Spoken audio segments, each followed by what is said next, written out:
Charles, I want to play another soundbite, an interview that the president gave with BET last night.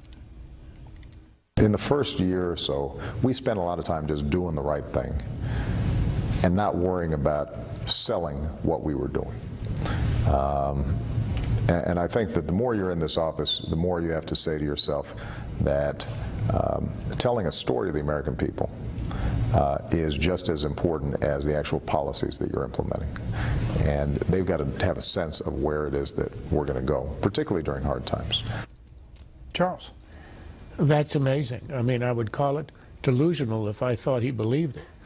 He's telling us that he didn't spend enough time selling, doing the right thing, which he meant Obamacare. That's what he spent a year and a half on.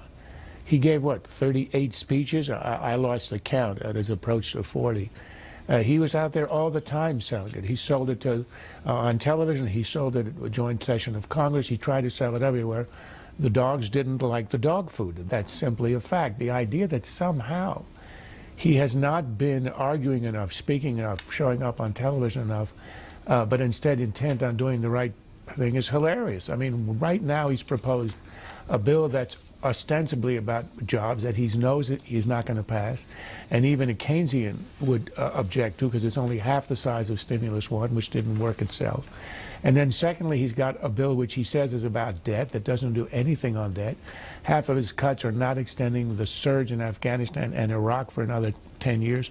We are right out of Iraq in 3 months. These are farcical attempts at legislation. And he's pretending that he's so intent on doing the right thing, passing these bills, that he hasn't been selling enough.